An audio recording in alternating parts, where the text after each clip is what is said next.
A Day in My Life as a Work From Home Mom Solo Parent Edition. Good day everyone! It's finally Friday but technically still a Thursday shift ko pa. Pero okay lang, gumawa na lang tayo ng kape para ganado tayong magtrabaho. Pero mas gaganado talaga ang trabaho kapag sweldo na oy. Yun yung pinaka-effective na motivation lalo na pag may bonus ay game over talaga. I just made a caramel latte and added whipped cream and caramel sauce. Speaking of bonuses, yun talaga nakadepende sa client kapag nasa virtual setup ka. Kung may bonus, ang sarap sa pakiramdam, pero kung wala naman, wala kang magagawa doon kasi discretion naman nila yun. Pero noon sa past company na pinagtrabahoan ko, may 13th month at 14th month pa talaga, kaya ang saya ng pakiramdam. Pero work from home is my comfort and this is what I love doing. Matagal ko na rin pinangarap ang setup na ganito kung saan maaalagaan ko ng mabuti ang anak ko at mas may oras kaming magkasama. Wala pa rin pasok si Jeff today kaya pinaghanda ko na lang siya ng breakfast at dito rin natulog yung kapatid ko kaya sabay na sila habang ako naman umakyat sa taas para mag-nap na. Pag walang pasok si Jeff, tinatapos ko na lang ang trabaho ko at saka na ako naghahanda kapag natapos na ako.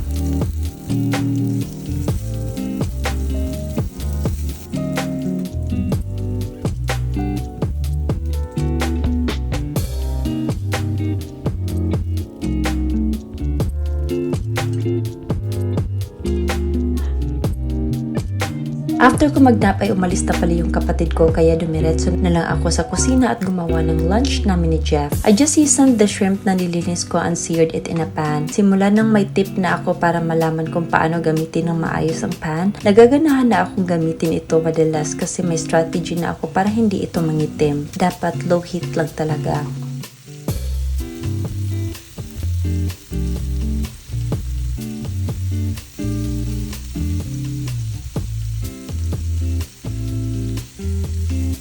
Gagawa ako ng Vietnamese rolls today so naghiwa lang ako ng carrots at lettuce.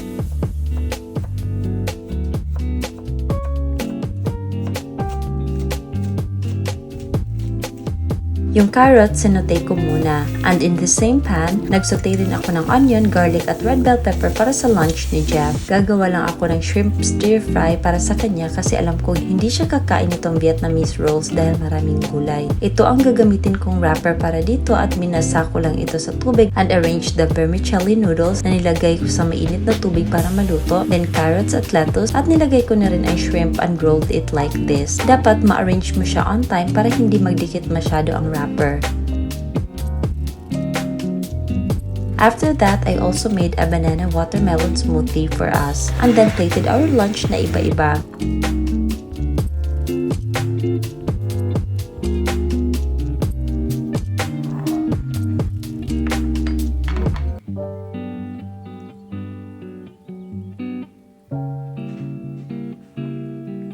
Na-enjoy ko talagang kainin ang Vietnamese rolls dipped with peanut sauce at napaka-healthy pa nito. After ng lunch namin ay naglinis lang ako ng kaunti sa bahay pagkatapos nag-scroll lang ako sa phone ko ng ilang oras. Hindi ko akalain na lumagpas na pala ang ilang oras at ang bilis lang talaga kapag nag-scroll ka sa phone mo. Kaya naglinis na lang rin ako para may magawa ako sa bahay. And then just when I finished doing the household chores ay dinner time na naman ulit. Kaya magluluto na lang rin ako ng ulam namin ngayon and just slice the aromatics.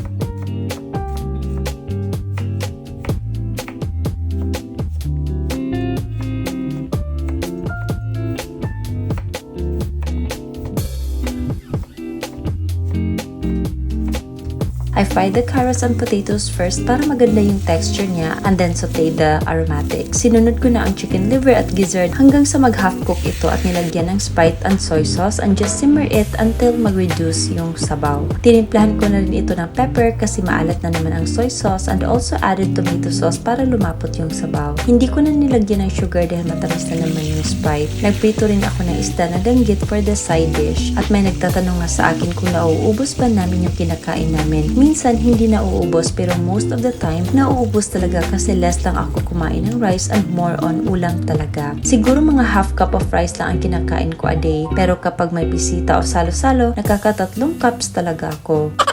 Naluto na rin ang chicken liver so I just plated our dinner. Gusto ko talaga ang atay sa mainit na rice kaya mukhang mapaparami ang rice ko ngayon. Di bali na hindi naman ako nag-rice kaninang tanghali. My boring day ended just like that at bumalik na ako sa kwarto para magpahinga because later ay mag-grind na naman tayo para sa future. And thank you so much for watching. Bye!